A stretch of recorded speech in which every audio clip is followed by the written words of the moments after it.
Hello viewers and welcome to a podcast then discussing Project Cars 2, where it's come from, where it is now, and a team chat as well. So of course I'm Alan Boyston. I'm joined today by Martin.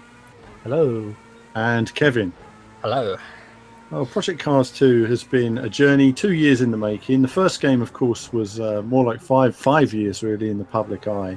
And so it was really a really public development process. So Project Cars 2 has been more sort of behind closed doors, if you like, into these last few months where they started showing it off. And the main thing I think of Project Cars 2 is to build on everything that was amazing in the first game and improve the areas where perhaps it was weaker.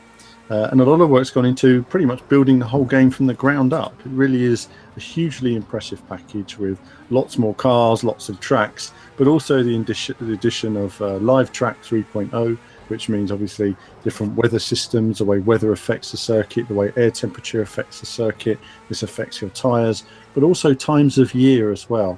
And it's not until you actually sort of muck around with those settings and see different tracks at different times of year that you really see how much work's gone into things like the placement of the sun and the moon and stuff like that. It really is an incredible simulation that's on many different levels in terms of the complexity. Really is pushing the systems very hard. But before we start getting to the different formats and the impressions of the different things, I just wanted to speak a little bit about one of the key areas of Project Cars 2 where the development's gone into, and that is controller input. It doesn't matter how good your graphics are or how good your physics are if the input from the controller isn't good enough. And here there's been a lot of improvements. But to understand those improvements, I went back to Project Cars 1 and I raced initially a Mitsubishi TME around Monza. And I always find Monza for me is a good default circuit to work on. It's got some quite direct braking zones, some fast flowing corners, a nice combination of the two. So when I was racing on Project Cars 1 with a controller, I found it initially to be very sensitive. You turn the car and it sort of nudge from side to side because it was so sensitive in terms of the default settings. Also under braking, I found that when you hit the brakes, it wasn't working in a realistic fashion. I'm going to talk very, very quickly about what I mean there. When you're driving your normal car on the road, you're driving along, you're coming to some traffic lights and you press the brake quite gently, slow the car down, and then you press your brake hard to stop at the traffic lights.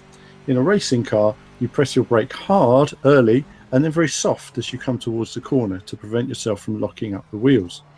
In Project Cars 1, when you braked hard, the rear end would often unbalance, it would overtake the front and you'd end up spinning out. So what you'd have to do is brake light all the way into the corner to keep balance in the car. This means braking earlier, means longer braking zones and slower lap times. But it also means that if the car became unstable, if it had bouncy suspension, like the KTM Crossbow is a good example, you could quickly find yourself spinning out.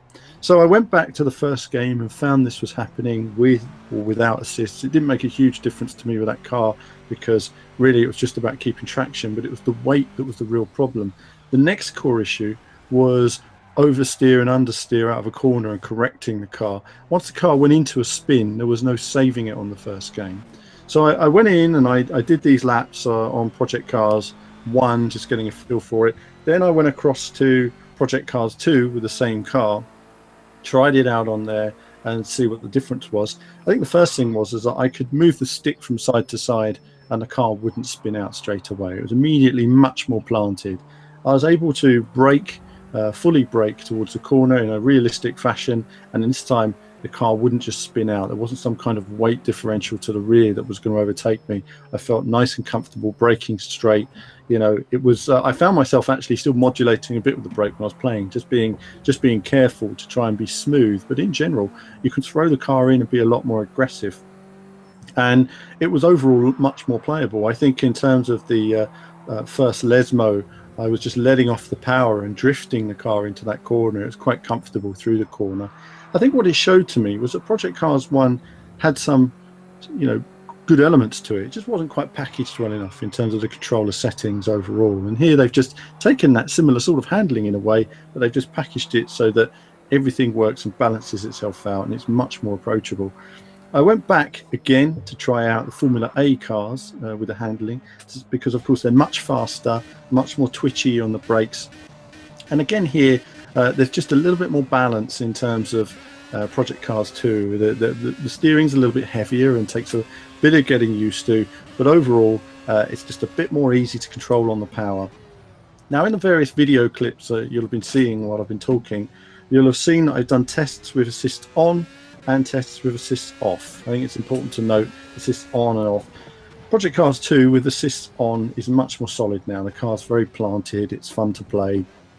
Project Cars 2 with assist off can be very difficult.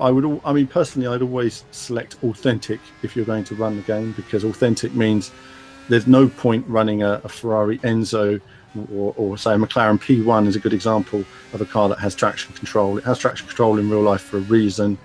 Use it in the game, otherwise you're just not going to get out of corners very fast. And it's the same with a controller. It just makes it more fun, because traction control, even with assist on, traction control won't save you if you're driving a bit leery.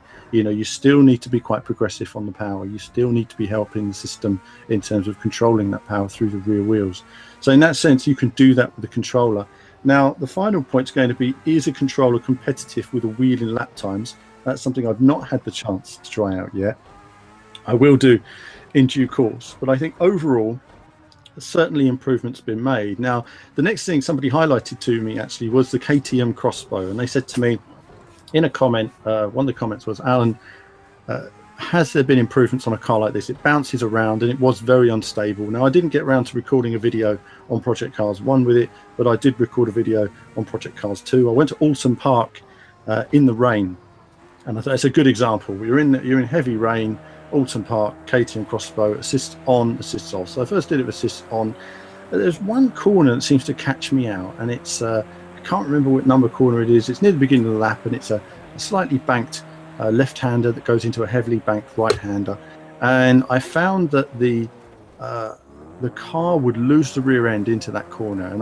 And what was strange to me is that I'm braking a bit, but I'm sort of riding the brake. I was trying braking before the corner, accelerating in. I was riding the brake through the corner. I tried a lot of different techniques, and the car would continue to lose it through that corner. I wasn't entirely certain why, and I wasn't able to get to the bottom of it in terms of before making this. And it's just something about the controller handling that doesn't happen to me with a wheel. With a wheel, I can turn in there quite confidently. I can grip the car through there. I couldn't with a controller, and I don't know why. So there is still some nuances with the controller where there are bumps and there are corners where I found that the controller was still quite unstable.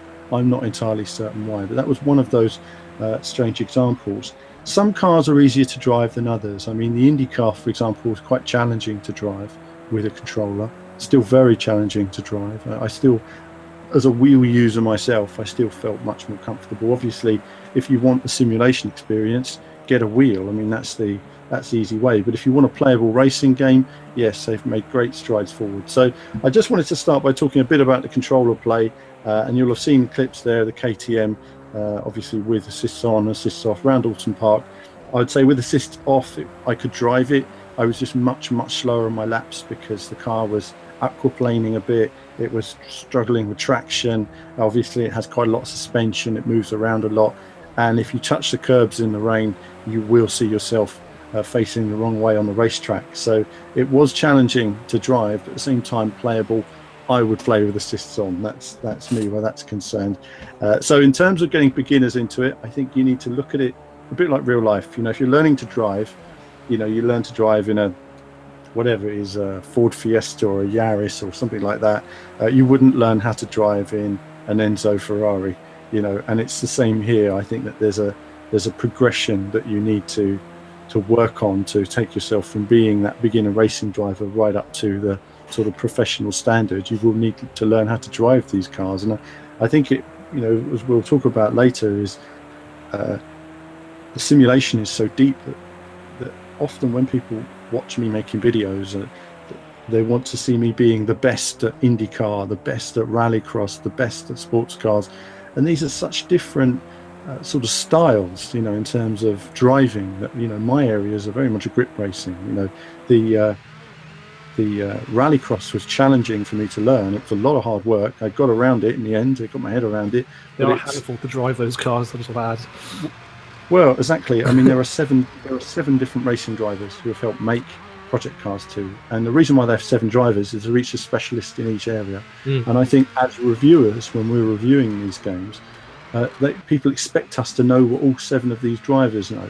Well, we can't know all of it, but we can use our common sense and perception in deciding if something's working. But just to finish on the pad handling, the good news is improvements have been made, but I can only say that our judgment is as good as the vehicles we've all tested. And you can't say a blanket yes to everything, but certainly what I've played has all seen radical improvements, but there still might be some cars there that have some elements to them that might be challenging. Martin, you've been playing this a bit over the last few days. Obviously, we haven't had that long with it, but what have been your first impressions? Have you played much with the controller or mainly the wheel, actually? More so on the wheel than the controller. I had a quick bash on the controller as well. Like you said, it is night and day difference in the original game. Yeah. I think with the original game, you could eventually get it to play well with the controller, but it took a lot of work and tinkering with the settings. Yes. Whereas on this, it's more or less playable out of the box, so to speak, this time. I mean, early impressions overall, I'd say it pretty much does everything you could ask for in a sequel. It kind of builds on what the first game did right and fixes some of its fundamental flaws. I think really the first thing I noticed was how much more user-friendly it is overall. By that I mean the menus are a lot cleaner. You also don't need a degree in physics to change the force feedback settings, for example. There's presets that are much more clearly defined. Yeah. And like I said before as well, I love the fact you can apply authentic settings now to the cars as well that match the real world settings. A bit like the factory settings in Assetto Corsa. I don't know why every racing game doesn't have that option, frankly, now. But it makes a big difference. So huge. Yeah. But yeah, would you agree with that? It's more user-friendly overall? Oh, absolutely. I think they've added a lot of extra, a lot of extras to the menus throughout that have added so much more customizability to it. Yeah. But I think, authentic settings, factory settings, whatever you want to call them, are key, because I think there is this sort of feeling in the world of hardcore sim racing in particular that everything has to have assists off all the time. I know.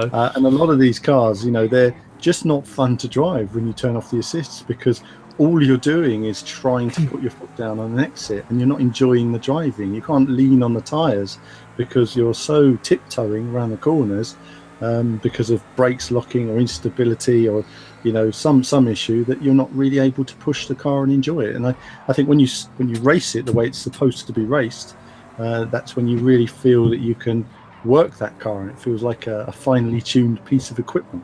So, yeah. I wouldn't try driving single seater races with no assists on, for example. Yeah, well, I mean, it depends on the car. I mean, for me, with assists off, I'm pretty with the wheel. I'm pretty handy with it all. It's mainly for me production sports cars and WEC, LMP cars. Some of them that have the traction control. Without the traction control, they're for the word skittish. And if you have tricky weather or tricky track conditions, or you're just spinning your wheels out of every corner, basically, you're just not able to put your foot down even in the mid gears because there's so much torque on some of these engines, or just the way the wheel spin works. So I mean, it's I think they're the cars I would probably say is challenging, but it's just nice to have that authentic assists in there. Yeah. But the overall driving experience, how are you finding it? On a wheel, again, I think it is noticeably better than the first game. I think there's a much more intuitive sense of grip now. I think before the handling model was very sort of rigid, so you couldn't really slide the car very easily or catch the slide when it spun out. But now you can really feel the wheels locking up and losing grip, so you can actually you have a better chance of actually catching the slides when you lose control. Whereas in the first game, you could have just lost it as soon as the wheels lose grip. Yes, absolutely. I mean, quite often you start to lose the rear end and you try to recover and it just wouldn't recover, and that was occasionally frustrating. I think it really depended on the car you were driving and the course as well, certain corners. But yeah, I mean, certainly improvements been made. So I think if we look at Project Cars 2, then let's sort of see what the package is. Obviously, the track selection is mighty. I mean, it really is. Class. the best track selection there's ever been in a racing game like this. The car selection, I think, is fantastic. It's very well selected. I think the weather conditions, obviously, from Project Cars 1, they're amazing. They've built on that. I think Live Track is, well, it's great tech. It's very ahead of its time in some respects. I mean, the amount of processing going on is incredible. One thing I haven't noticed, and I'm sure some slightly mad person will correct me if I'm wrong, but I've been running a lot of wet to dry, dry to wet races recently, and I've not been having a dry racing line appear. After a period of rain, I seem to get puddles all over the track and standing water, but there's not a dispersed dry line where the water's been dispersed by the wet tyres of the cars. And I was expecting there to be more of a dry line appearing visually than I see quite often. The puddles are still there quite sporadically. I was racing again with a controller on one of the driving school videos I put together for Eurogamer, and I was racing around Silverstone, and every lap, I did the same on other tracks. I did quite a few races on Spa as well, because obviously it's traditionally a circuit with mixed weather conditions, but I wasn't seeing any dry line appearing. As the track was drying, there'd be puddles left there, but there wasn't a dry line. I think that was interesting. But other than that, I mean, visually you do see the track rubber in terms of actual visual detail on the circuit, which is nice. Sometimes when you first race on a circuit, every circuit is green now. It has in terms of there's no rubber laid there at all. It's like a clean circuit that you'd get on a Friday morning of a Grand Prix, not the circuit you'd get on a Sunday afternoon for the race. So in that sense, the track isn't prepared for the race in quite the way you expect, but it is nice to see the way the rubber builds up. So obviously Live Track, I think, is fantastic, but you really do see the impact of it when it comes to the consoles, because you've got so much data now in terms of tyre, physics, AI, that in terms of the graphics, it's really sort of pushing the PlayStation 4 and the Xbox hard. It's almost too much for them. I worry how the current consoles really cope with all that tech, I must admit. How have you found the PS4 version? Obviously it's more stable with smaller grids and dry weather. But on the whole, it does hold up reasonably well to the PC version from what I've seen. You do get some slowdown, obviously, with really large grids and heavy rain, a bit like the original game. I think Digital Foundry have just put together an analysis of the performance as well, coincidentally. Yeah. If you've seen that. But it's pretty solid on the PS4 Pro. Yeah. I had a quick look at Digital Foundry because it always helps, because people often ask me, and I don't have all the versions, and I don't have the tools to test it all. PS4 Pro is, it's very good, 1440p. I think even that does have some slowdown though on the more intense. Very rarely, only when on sort of Monaco with cars in the rain, 31 cars, you just wouldn't race that anyway. No. It was a waste of time. But I think PS4 and sort of Xbox One struggle because of the amount of physics that's going on behind the scenes. I mean, this is a full-on simulation. They've really built onto it from the original game. So I think in terms of I don't think you can complain really when you have the amount of cars running. No, I mean it's an astonishing technical achievement all the same. I could nitpick a bit and say things like this, the anti-aliasing can be a bit better. I see glitches sometimes, like the shadows flickering and stuff like that. There are little bits like that. I mean, I did notice some frame stuttering and slowdown even with one car on track. It was Nürburgring GP.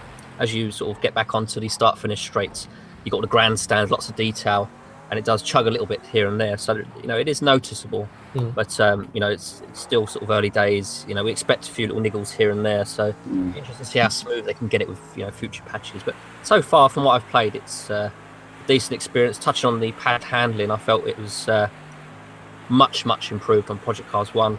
I tested a couple of cars that I struggled with in Project Cars 1, even on a wheel, and tried those out with a control pad. And sure enough, it was easier to control on the control pad than it was with the wheel in Project Cars 1. So it was a massive improvement.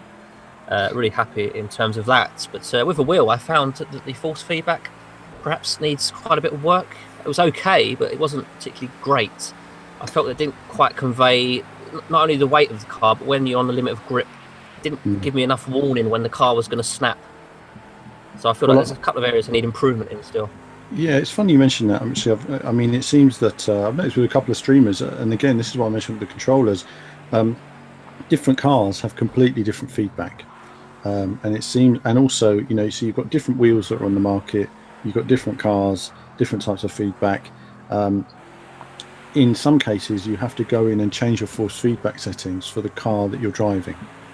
That's another issue with it at the moment, and in some respects, I think it's down to interpretation of whoever's developed that car and the handling for it in terms of what they like in terms of force feedback, perhaps. But it is interesting that the way that feedback is coming out from people. As I say, everything that we've tested depends very much on the car you've tested, with the wheel you've tested, on the track conditions you've tested. And there's so many variations that it's not until, you know, the million people buy it that you'll start to get so much data in terms of what needs to be improved and tweaked and everything else. I mean, that's the thing with a game of this scale. There's still a lot to do in terms of work. Yeah. And recently I made a video of racing around the Red Bull Ring, triple screen video. And in the video I said that they're still working on the game and developing you know, the game quite heavily. And people said to me in the comments, well, of course they are. You know, the game developers are always developing. But the point I think I was trying to get at was when I receive, say, a game like WRC7, the game is complete. All they are doing is bug checking and graphic optimization. All the handling, everything's in there, everything's complete. With Project Cars 2, I was literally, the whole game was changing. I mean, handling on cars was changing 1 week to the next. Replays were being improved, and you know, there was lots of things changing build to build as every day went right up to launch. And we're still going to see that, I think, with the patches as well. And I haven't seen the day one patch yet, so I don't know what impact that has, because I've not seen it on the. I've got to check what's happening with my PC version. But I certainly, it's been a radical amount of development at the last minute, you know. And you sort of wonder to yourself, if they're developing so much so close to launch, is it all going to be done in time? So basically, as a package, I think fantastic in those areas. The areas obviously we haven't talked about here are career, online and esports. The online and esports, I think it's fair to say we can't really check that out until it's released to the general public. Then we'll all go online and see what it's like. I think the same with the esports section. We're going to look at that in a bit more detail in due course. But career, Martin, have you had a chance to look at the career yet? Not massively in depth, but yes, I've been progressing through it, sort of the early stages of it. Yeah. I think overall, from what I've seen so far, I think it has a slightly better sense of progression than before. I think in the original game it sometimes felt a bit aimless, whereas now, you know, for example, you can't just jump straight into the top tiers now, for example. Yeah, good point. Yeah. You know, you can still choose between, you know, different disciplines like touring cars or single seaters or whatever. But you can't just jump straight into the more extreme disciplines.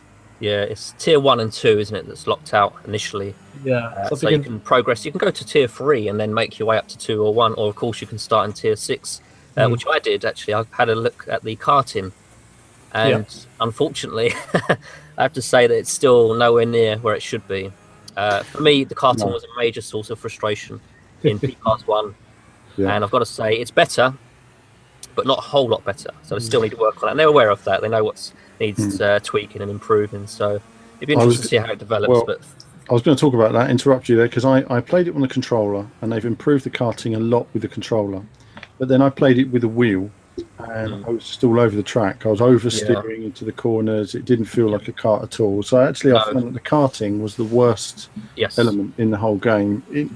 And I can only say that I played a version about 4 weeks ago now. So it wasn't the final version. I don't know if it had the final handling, but at that point, it really wasn't good enough. But the controller-wise, it was much better. Actually, it was quite playable with the controller, but with a wheel, no, didn't feel like a kart at all. So there's certainly work to be done there for sure. I was just going to say, I noticed you've got things like invitational events now as well, just to add a bit more variety to the career mode. Yeah, I mean, I think that they've certainly worked on building the career, haven't they? I mean, it's something that I'm going to go into a bit later. The big problem is when you're getting these development builds, you get one, and the next minute you've got to reset everything and start again. So you can just never get anywhere with the career. But that's something which you're going to burrow into. And by the time you do your review, I think it'd be interesting to hear your thoughts on that. Certainly, if you've got a PlayStation, I mean, what are we talking about here? We're talking about Project Cars 2 versus Gran Turismo Sport. And I think in that sense, you've got all the esport elements of Gran Turismo Sport in Project Cars 2 in terms of what they've got. You've got a massive one-player mode and lots of other options and tracks in there. So, whereas Gran Turismo has virtually no single-player content, as we discussed on the website quite a bit. Exactly. Which actually raised the internet a bit there, but there we go. Yeah, it has enraged the internet. We should put a link in the description if people want to see the rage it's that Martin calls rage on the internet. It's Gran Turismo Gran Turismo Sport comments, but rightly so. I support that. We are fans of it, and it'd be interesting to see how now you've got Gran Turismo Sport versus Project Cars 2. On the Xbox, you're going to have Project Cars 2 versus Forza Motorsport 7. I think that's fair to say it's a direct competitor. And again, there it's obviously Forza Motorsport 7 is gigantic and extremely professionally polished and made.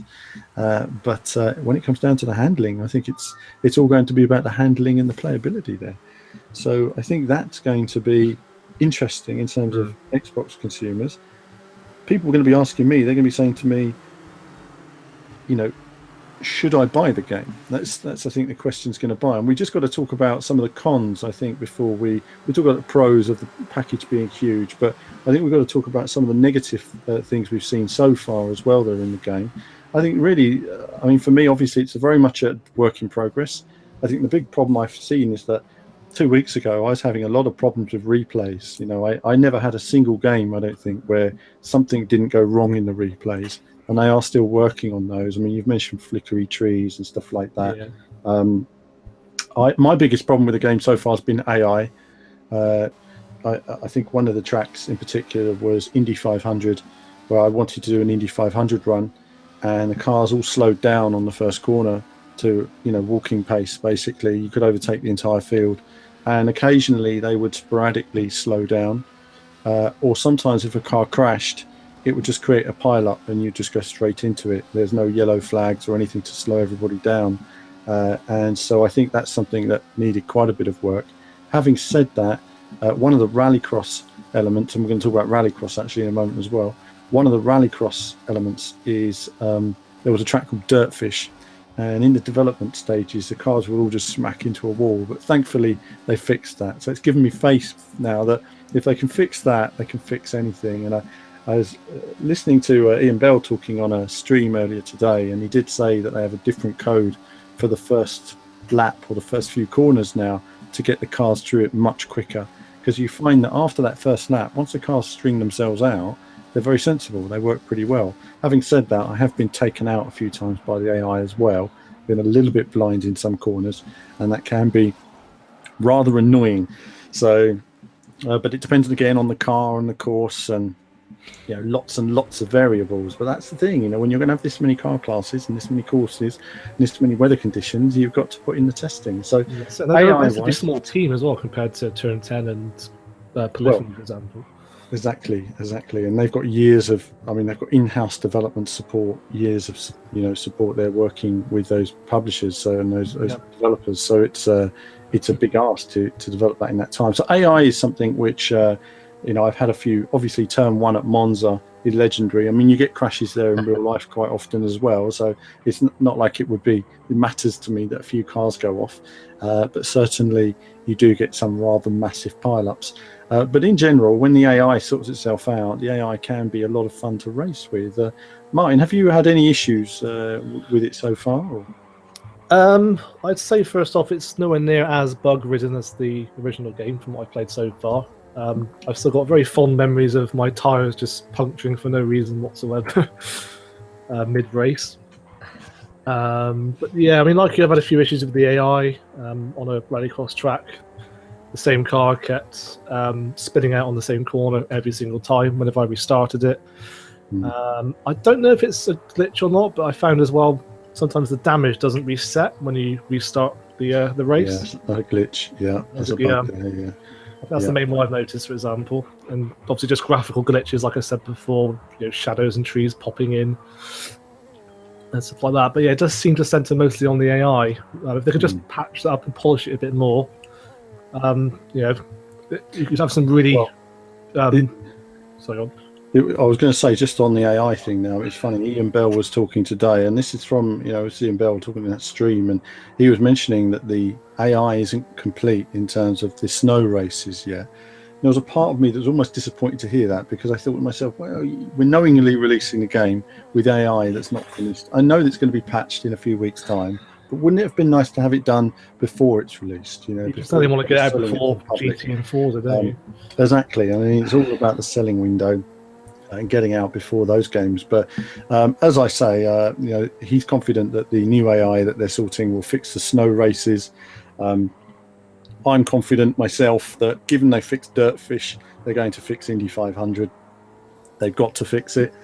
It took quite a few months, didn't it, with the last game to get it at a sort of playable state. Well, it did, but they've got double the size of the development team now that they had on the first game. And that's where I've been amazed at the amount of development that's been done in the last sort of 5 months. I mean, the game 5 months ago was, wow. I mean, it really wasn't there. And it's quite staggering seeing how much has been improved upon in that time. So yeah, I think there are some rough edges around the AI, and I think it's like the first game in the sense that you're going to find some cars work really well, car classes on some tracks, and some classes don't work very well on some tracks. And I think it's going to be interesting to see how long it takes them to patch. But I do get the feeling there is a huge focus in Slightly Mad to get this right. They know they've got a great package there. They're going to dedicate to this now. This is a long-term game, long-term strategy, and I think they're going to work on developing it. So all going well. We're going to see some improvements on that. Moving back on with the package then, Rallycross is a new addition this year. 7 courses, more than the official Rallycross game, which is interesting. How have you found it, Martin? Very challenging. With Project Cars before, it was all about track circuit racing. The introduction of dirt racing really does shake it up. It's a completely different driving style. That did kind of throw me off a bit when I first tried it. The cars are such a handful, but on the whole, I find it really enjoyable once you get to grips with it. It has that really real sort of gritty intensity to it that I just love. My thoughts exactly. Hugely challenging. A lot of work. You've really got to work. Put it that way. You've got to learn to be a rallycross driver. Yes. And that's the thing. That's when you realise just how detailed the physics are, because you're going from tarmac to dirt. You've got different textures. But when you start to understand how to drive it, and if anyone takes the time to look at my driving school, you'll see that I'm talking about braking very early for the corners, really sliding the car in. You've got to brake way before the corner and get the car into those corners. And then once you start to find that line, you start to increase your time and start to nibble at those apexes, and there's a feeling of wanting to go faster and faster on it. And I found it challenging but great fun. I think it shows how the physics has really evolved as well, because there's no way you could slide the cars like you can in this game, in the original game. Absolutely. Well, I think that takes across to the fact that it's also the official IndyCar game, which was a huge surprise earlier this year. What a year. I mean, IndyCar was all the focus of Fernando Alonso going to Indy 500. Great year for IndyCar. There's a lot of tracks in there for IndyCar, obviously not the entire season, but you can run a nice IndyCar season in there with the tracks that they have. But what's great with the game is you can run a Le Mans, WEC season if you want to. You can do the extended races of Le Mans or Spa or Silverstone or Imola. That's the beauty of Project Cars, really. It's so flexible, it's so customizable. There's just so much freedom in terms of options. Exactly. There's no limit on what you can do. No, I mean, I'm an open wheel racer. I mean, that's one disappointment to me in the game. Actually, I've got two areas for me that I'm disappointed about. One is it's just a little thing, but and somebody mentioned it in the comment as well, and I was going to mention it. Is the bumper cam is too low, and it's another one of these games where, for whatever reason, the bumper cam is on the floor, and I just don't know why developers do that. It's wrong. It's supposed to be at driver height, and you can't raise the camera with the buttons. You can only do that in the cockpit view. Yeah. So they need to. That for me should be patched. The bumper cam or the nose cam should always be at driver height. That's where it belongs. Frankly, that's where it comes from. It comes from Ridge Racer and stuff like that. From a driver height view at the front of the car, and they really. You talk about viewpoints. I was surprised to see no dashboard cam. No, I noticed that myself. But then you can adjust the cockpit camera to go closer. Yeah, so there's not a default viewpoint like that. No, but you can tweak it so it's close to the dashboard. The default cockpit is actually very close to the windscreen, isn't it? It almost reminds me of it is Driver San Francisco point of view. It's really close. Oh, we managed to throw Driver San Francisco in there somewhere. Back in a reference. The greatest driving game of the time. Let's talk about that for the rest of the podcast. Absolutely. What a multiplayer winner. But anyway, I've lost interest in Project Cars. I was just saying my two things. So my one thing is a bumper cam. My other thing was the fact they've taken out the Formula B car. Now, I love the Formula B car in Project Cars 1. It was my favourite car in the game. And it was one of the two cars that launched Project Cars 1 when I first played it back in 2011. If you watch my videos, you'll see me in 2011 racing around in that car. And actually, you know, if you watch videos over the years, I've often moaned about that bumper cam thing as well with Codemasters and other people. You know, people just getting it wrong. Come on, Project Cars, sort out the height on that camera. And yeah, Formula B is, as I say, one of my favourite cars. It's not in there anymore. But you know, the range, the depth, the different paints you can get for your car, and you know, talking about car selection, actually, I do appreciate is the addition of road cars compared to the original game. Yeah, they've got the development. You've got the hypercar Holy Trinity, for example, of the LaFerrari, McLaren P1, and Porsche 918. And also, of course, the McLaren 720S, the cover car, which interestingly has made its racing game debut before Forza. Really? Which rarely happens. No, well, that's quite a significant step, isn't it? I mean, you know, Forza Motorsport has kind of taken over from Gran Turismo in many respects, in terms of the incredible car selection. Forza 7, you got the Porsche GT2 RS though. They have. They have, but I wonder. I mean, in a way, I mean, it's big to have it in there, but it's also big for Project Cars 2 to have already made that ground. You know, it's in Project Cars 2. You know, where will we be at Project Cars 7? Yeah, I would say that Assetto Corsa still is the better option if you want a racing simulator that predominantly revolves around road cars. Actually, I'm glad you mentioned Assetto Corsa, because for me, Project Cars 2 is kind of more the same. It feels more Project Cars 1 than, say, Assetto Corsa. And that extends to the force feedback as well. It's not quite on that level, that high level of Assetto Corsa, but as a package, you know, it's phenomenal. We've got weather in there, of course. Assetto Corsa doesn't have that. And if you're a pad user, it's a much more accessible game, Project Cars 2 over 1, because it's just simply easier to control with a pad. So a lot of pad users that will be looking at GT Sport do have a viable option now with Project Cars 2, whereas before, perhaps they was put off by the sort of erratic handling of the control pad. Yeah, I mean, I would say where the difference. I mean, you're talking about wheel weight, I guess, with Assetto Corsa, because it had a much heavier force feedback, and I think Assetto Corsa also has. And I actually say, in terms of force feedback, I think one of the games that has the best force feedback is Race Room Racing Experience. And you know what it is that when you turn into a corner, it would have a sustained feedback through the wheel. You'd be fighting the steering wheel all the way through the corner. And I think a lot of these games, they sort of, you turn in, but there's go dead, don't they? Weight, it dies out the sort of weight against the wheel, and then it gives it a kind of loose feeling. I tend to run quite a loose wheel, so you won't hear me talking about force feedback as much as other people, because the reason really comes down to wheel preservation. I've got so many wheels these days, but the reality is that in the past I've always had to look after them, and I use quite a light level of force feedback to throw I use quite a high level of sort of feedback to sort of loosen the wheel up, if if you like. And that sort of works for me. But I know what you mean in terms of the difference between Assetto Corsa. I think it would be interesting, I think, when you've had some time on it, actually, to come back to this, Kevin, when you've had a chance to mess around with the force feedback settings. Yeah. To see if you can compare it and set it in a similar way, and let us know even what your settings are. Because I think that'll be interesting to come back to in a few weeks' time, to see if it's down to the physics that are in the game, the force feedback, or whether it's just the settings that are lower for the particular car that you're using. But I know what you mean about the weight of feeling of Assetto Corsa. You do feel that through the wheel because of the resistance of the heavier feeling through the wheel, and that's because the McLaren, for example, is quite light. It's got a light car to throw around, it doesn't resist you through the corners. So yeah, but then I suppose you have to take into account what level of power steering does that car have in real life, and does the power steering make it quite light to throw around? That's. I say the McLaren the McLaren 720S felt quite heavy to me on first play in Project Cars 2.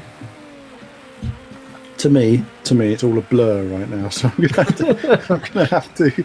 I've driven so many cars and so many games. Because the 720S was the car they developed extensively for, wasn't it? Yeah. And if that felt heavier, perhaps that's an indication that maybe, in general, the car handling in Project Cars 2 is a little bit on the light side. You don't quite get that feeling of weight that you get in, say, Assetto Corsa. And even in WRC7, for me, it feels like you've got a real car around you, a ton or more of metal around you that you're throwing around. You have that sense of weight, which has helped.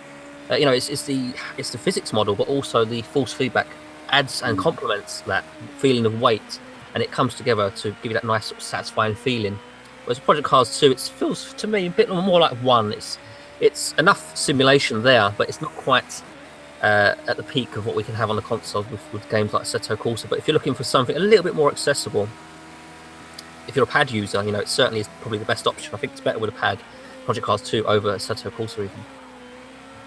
Yeah. That's going to be an interesting comparison. I'd say it's something I'd like to see later. Again, if you have a look at that at some point, Kevin, in terms of the comparison between Assetto Corsa, and we're going to see millions of them in terms of video comparisons over the next couple of weeks once it's out on YouTube. But I think definitely to hear back from you on the force feedback and the pad comparison, look at that a bit more closely. That'd be interesting. Other than that, you've got your replay modes and your obviously which are nice and still being developed. You've got one thing I think looked a bit weak on the PS4 was rain, not as good, the actual effects in the rain. Even on the PC, it's good, but nothing seems to come close to Drive Club to me. Drive Club, the same actually. Yeah, Drive Club still beats it in that regard. Drive Club is just the de facto weather simulator, frankly, and those rain effects are amazing. I mean, it amazes me just how good it was for its time. Really, how well it holds up even today. Yeah, amazing. And you think, what could they do with modern PC tech? Goodness me, the mind boggles on that. But really, no, for rain is okay. It's not necessarily genre defining, but it's solid. The sound effects are very nice though. When you're in the car and you can hear your windscreen wipers going and hear the rain hitting the bodywork and everything. Yeah, I like that a lot actually. That gave me that sort of sense that I really was in, the battle against the weather. And I drove the Mark IV Ford at Nürburgring in the rain, and it was just the noise of that thing and the sound of the rain. It really did give me a sort of a decent feeling, and I look forward to actually jumping back on there because that gave you that nice sort of sense of realism. You had the rain noises. It's all the little noises on top of the engine that you traditionally you have one or two layers of sound. Here we have multiple layers of sound, and the weather just introduces another few layers, and it just makes it altogether more believable and just more of a joyous sort of experience. So it's good stuff. It all depends on, I guess, what cars and tracks you go on. Like you say, it's going to be different for everyone. Everyone's going to have different experiences. Everyone's going to have different opinions of what is right, what feels good, what feels slightly off. So as you say, it'd be interesting to see once the mass have actually got onto the game, seeing what's the popular belief and what's not popular. Absolutely. Well, listen, we're going to finish off now. I think, though, people are going to want to sum up what we think. I'm going to give my opinions, and then I'll see what you guys feel. But I think, for me, it's a must-have. If you're a racing gamer, if you're a motorsport fan on console, it's just a must-have game experience. Is it perfect out the box? No. Is it going to require patches? Yes. But does it have the components there to be, well, pretty much everything you need? I've referred to it as an adventure playground of motorsport, and I still see it that way. I think it's great. If you've got an Xbox, PlayStation, or a PC, fantastic. I look forward to seeing it on the Xbox One X. I think the Xbox version definitely struggles in terms of frame rate. I do. I know. I would love to see it smoother, but I can see why it can't. So Xbox One X, a lot of Xbox owners are going to upgrade anyway. So there you have it. And yeah, PlayStation, obviously, if you've got a PS Pro, it's great. PS4, you've got it already, Martin. What do you think of it? Yeah, I mean, on the whole, it still needs a little bit of fine-tuning and polishing up, but generally it's hard to find much fault with it as a package. It really is a phenomenal sim racing sandbox, is how I describe it. I mean, also it's a viable alternative to Gran Turismo and Forza Motorsport. I think is the key thing. Yeah. And in many ways, it does surpass them in terms of, say, the amount of racing circuits and the dynamic weather. So yeah, I mean, they've done a tremendous job considering the development time we've had on it, and I look forward to seeing it develop in the next few weeks and months.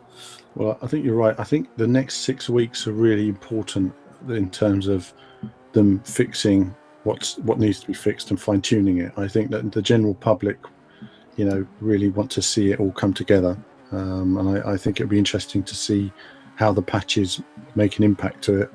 I mean, last year we were talking about Assetto Corsa, and it took a long time to fix Assetto Corsa. And I think by the time they got there and fixed it, it sort of had lost all of its audience, frankly, on the consoles. I mean, the lobbies were dead, weren't they? Yeah. Kevin, you've not had much time to play on Project Cars 2 yet, but just in terms of what you've seen and the package on paper and what we said today, what are your thoughts? I would say, as a package, you can't ignore it. It's huge. If you're a fan of motorsport, it's a must-own title, whether you with a wheel or indeed a pad. But it's a question of, if you're willing to put up a few little niggles here and there, buy it now. If you can't quite get your head around it, and perhaps it's worth waiting 4 to 8 weeks and then sort of dive into it as it gets improved. But for me personally, I would definitely recommend it, and it's a contender for Game of the Year, isn't it?